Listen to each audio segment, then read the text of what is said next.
Good evening. The United States has a special relationship with Israel. It also has special relationships with its neighbors, Canada and Mexico, plus a special relationship with Japan after dropping 2 atomic bombs on the country. So when British newspapers witter endlessly about the end of the special relationship or the Prime Minister being supposedly snubbed by the American president, what are they on about?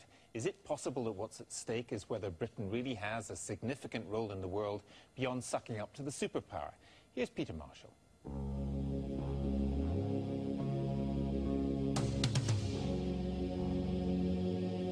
Scenes.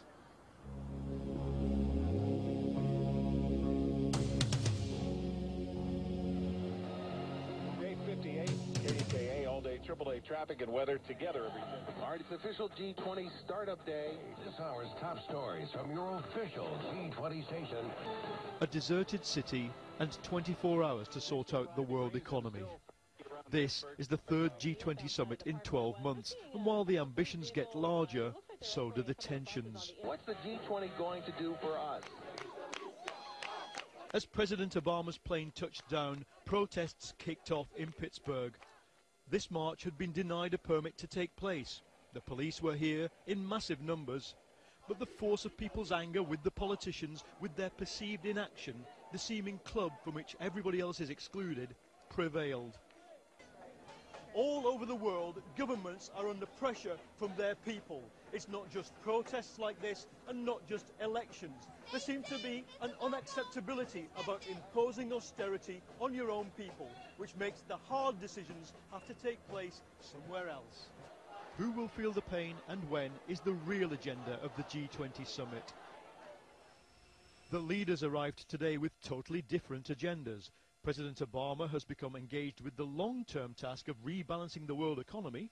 The Europeans want a swift end to the fiscal stimulus, and the Chinese want more power in the IMF. The question facing all these governments is, when do we pull back?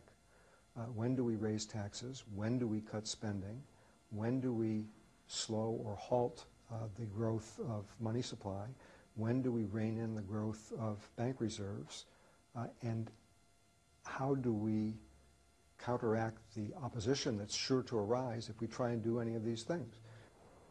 On the banks, all the noise around this summit concerns bonuses, but the really big issue is how to regulate the banks to stop this happening again.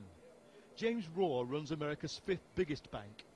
Well, I think systemic risk is clearly the place that we fell down the worst over the last couple of years. The entire global financial services industry bet on housing prices. Someone should have been looking at that across the globe and said, you know, you understand if we have a recession and housing prices fall, you understand what kind of a calamity this is. Any one organization, I don't think, could have been able to see that. So I hope we get much more, we get very real about systemic risk and understanding about that. But global regulation is the one thing the G20 has made little progress on, and the Germans set out here fuming with the Anglo-Saxon countries. It's obvious that there's a mood of resistance based on interests, especially from the City of London and Wall Street. Last April, for the first time in history, every major country pumped money into its economy. The question now is when to stop, when to let the market somewhere take its toll. But they can't agree. The problem the leaders face is this. They've survived the meltdown, but now they're being pushed apart by competing economic models, angry populations, long-term strategies. And while there's always a facade of unity at these things, it's cracking. There's a broad coalition of protesters, and here they're organising an officially sanctioned march to take place tomorrow. Where are you guys from? Paul LeBlanc is the coordinator of the Pittsburgh People's Summit. Do you think they are listening? Yes, I think they are listening. Why? It's very interesting what happened in this city. The mayor, the city council, and the county executive all embraced our People's Summit. And they felt the pressure to do so because large numbers of citizens in this city and various labor and community educational organizations were organizing it, and they felt they had to listen. I think the same is true with the representatives of the G20. They've got to listen to their populations who are angry about some of the things that are happening. So, riots on the streets, ructions behind the scenes, just another G20 summit. And Paul, I'm told we've got some new pictures of some trouble on the streets. What exactly is going on there? Well, the protest was organised by a group called the Pittsburgh G20 Resistance. Largely, as you see from the pictures, anarchists, black blockers. Tear gas was fired by the police. I was there at the start of this trouble, but came away to file this report.